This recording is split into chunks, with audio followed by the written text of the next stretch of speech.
शरणागत पाप पर्वतम गणयित्वा न तदीय सद्गुणम अणुमप्यतुलम हि मन्यते सहजानंद गुरुम भजे सदा। बोलो स्वामीनारायण भगवाननी, श्री लक्ष्मीनारायण देवनी, श्री हरिकृष्ण महाराजनी। सर्वावतारी परात्परिष्टदेव भगवान स्वामीनारायण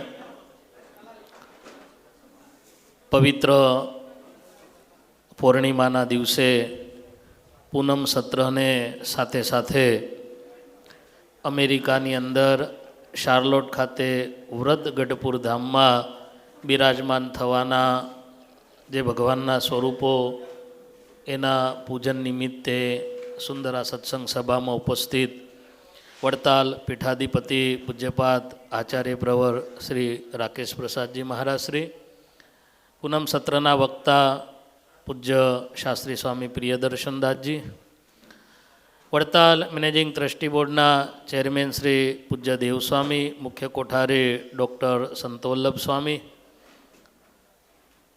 मारा गुरु पूज्य गोविंद स्वामी, पूज्य बापू स्वामी, आदरणीय सर्वे संतो,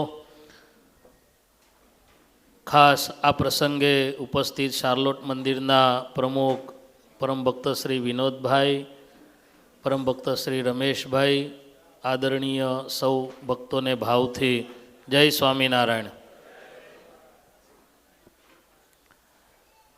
आजे पवित्र पूर्णिमानो दिवस है, पूनम सत्र चाली रह्यु छे। अहींथी वडील संतोए भगवानना प्रतिष्ठित थवाना जे स्वरूपो छे ए विषे सुंदर बात करी है। गोपीनाथ जी महाराज, लक्ष्मीनारायण देव अने सिद्धेश्वर दादा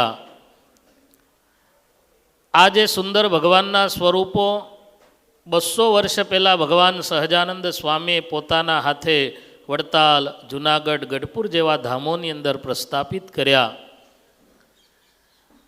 अमेरिकानी अंदर घणा बधा मंदिरों छे। पूज्य महाराज श्री छेल्ला 20 वर्षथी विचरण करे छे। अनेक जग्याए नवा मंदिरों थाय छे, नवा चेप्टरो खोले छे। शार्लोट अने फ्लोरेंस पूज्य बापू स्वामी ने जणावता आनंद थशे, स्वामी आ 2 मंदिरोनी अंदर मने ने अमारा मंडळ ने एटला माटे लगाव छे। मंदिरो बधाय वड़तालना ज छे, पण आ बंने मंदिरोनी वड़ताल माटे कोई दिवसे सेवानी ना नथी पाड़ता। छेल्ला घणा समयथी अहींया फूलदोल उत्सव जेवो धूळेटीनो उत्सव होय, लगभग 2 वर्षथी आ बंने मंदिरों द्वारा ये उत्सव उजवाय छे। छेल्ले द्विशताब्दी उत्सवनी अंदर पण आ 2 मंदिर द्वारा सारी सेवाओ हती।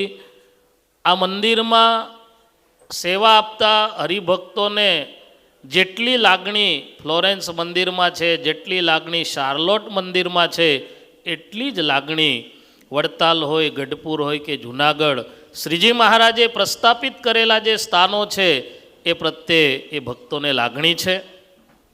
एटले विशेष आ बंने मंदिरों अमारा गुरु रे पूज्य गोविंद स्वामी एमांय फ्लोरेंस मंदिर माटे स्वामीनी आटली उमर होवा छतां पण 6 महीना सुधी पूज्य हरिचरण स्वामीनी साथे बहार रही अने मंदिर ऊभुं थयुं छे। आजे शार्लोट मंदिरनी वात करीए, गढ़पुरनी अंदर ज्यारे पूजन थयुं त्यारे आ विचार आवो ए बहु अगत्यनी वात छे कि दरेक जग्याए लई जई अने आ मूर्तिओनुं पूजन करवुं। मने कोई 2-3 संतोए पूछ्युं कि आ विचार कोने आयो, गढ़पुर लई जाओ, जूनागढ़ लई जाओ। आ विचार अमारे रमेश भाईनो हतो, एमने आवो सुंदर विचार आयो। संतोने जणावता आनंद थशे, श्रीजी महाराज वखते 200 वर्ष पहला एवा समर्पित हरिभक्तो हता। एबल बापूना परिवारना कारणे गढ़पुरनी अंदर मंदिर थयुं, पुंजा बापूना कारणे धोलेरानी अंदर मंदिर थयुं। जूनागढ़ वड़तालना इतिहासो जोईए त्यारे ए ग्रंथोनी अंदर जोवा मळे छे, पण एवा ज परिवारो आजे पण सत्संगमां छे। એ પરિવારોથી આ રમેશભાઈનો પરિવાર કંઈ કમ નથી. હું ધન્યવાદ આપીશ રમેશભાઈ ધાનાણી, એમનો સમગ્ર પરિવાર. એમને જે મંદિર બનાવ્યું છે, હું ચોક્કસ કહીશ કે છેલ્લા 30-40 વર્ષથી શાર્લોટની અંદર મંદિર થાય, શાર્લોટની અંદર મંદિર થાય એવું ચાલતું હતું, પણ આ એક પરિવારના કારણે ત્યાં મંદિર ઊભું થાય છે. પ્રેસિડેન્ટ વિનોદભાઈ હોય કે બીજા બધાએ સાથે જ છે, અને ભગવાને એમને ફળ પણ એવું જ આપ્યું છે. સત્સંગની અંદર ક્યારેય પણ શ્રીજી મહારાજે કહ્યું છે કે 2 પડાળીઓ સત્સંગ હોય ને તો એ ગાળું બરોબર ચાલે.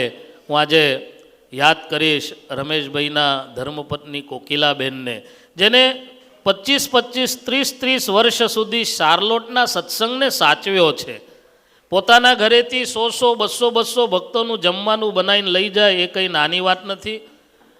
સંતો અને પૂજ્ય મહારાજશ્રીનો ખૂબ આ પરિવાર ઉપર રાજીપો છે. અને બાપજી, રમેશભાઈ જે મંદિર કરે છે એનું ફળ એમને અત્યારથી મળી ગયું છે. એમનો દીકરો જે છે ને નીલકંઠ તું ઊભો થાત બધાને ખબર પડે. આ અમેરિકન દેખાય છે પણ અમેરિકન નથી. 20 વર્ષ પછી અહીં આવ્યો અને એને એવો સંકલ્પ કર્યો, એ ગઢપુર ગયો, જુનાગઢ ગયો, બધા ધામોમાં જઈને એને એવો સંકલ્પ કર્યો કે મારે દર વર્ષે હવે ગુજરાત આવી અને વડતાલ, ગઢપુર, ધોલેરા, જુનાગઢ દર્શન કરવા જવું છે. એટલે રમેશભાઈ, તમે જે આ દાખલો કર્યો છે ને એ સાર્થક થયો છે. આવો ભગવાનના ચરણોમાં પ્રાર્થના કરીશ. સ્વરૂપો ગોપીનાથજી મહારાજ હોય, સિદ્ધેશ્વર દાદા હોય, લક્ષ્મીનારાયણ દેવ હોય, આ સ્વરૂપો જેને બનાવ્યા છે. શ્રીજી મહારાજ વખતે મહારાજની દેખરેખ નીચે સ્વરૂપો થયા. હું આજે યાદ કરીશ મનુભાઈ શર્માને. આ મનુભાઈએ એટલું દિલ દઈને આ સ્વરૂપો બનાવ્યા છે. અને જે દિવસે ગઢપુરમાં ગોપીનાથજી મહારાજનું પૂજન થયું એ જ દિવસે મનુભાઈનો રમેશભાઈ સાંજે ફોન આવ્યો. એને એવું કીધું કે સ્વામી, શું ગોપીનાથજી મહારાજનું સ્વરૂપ હતું? મને એવું લાગતું હતું કે આ સ્વરૂપ મેં નથી બનાવ્યું, જાણે સાક્ષાત ડેરામાંથી ગોપીનાથજી મહારાજ દરબારમાં આવ્યા હોય. તો ધન્યવાદ છે મનુભાઈને પણ એના હાથે ભગવાનના આવા દિવ્ય સ્વરૂપો થાય. પૂજ્ય આચાર્ય મહારાજશ્રી અને સંતો પણ એને રૂડા આશીર્વાદ આપશે. આવો પૂજ્ય મહારાજશ્રીના આશીર્વાદ તરફ જવું છે. અંતમાં રમેશભાઈ અને વિનોદભાઈ એમને જ્યાં આ સંકલ્પ કરેલો દરેક ધામોમાં લઈ જઈ અને મૂર્તિઓનું પૂજન કરવું, છેલ્લે વડતાલની અંદર મહારાજશ્રીના હાથે પૂજન થાય, એમનો ભગવાને આ સંકલ્પ પૂર્ણ કર્યો છે. અસ્તુ. જય સ્વામિનારાયણ.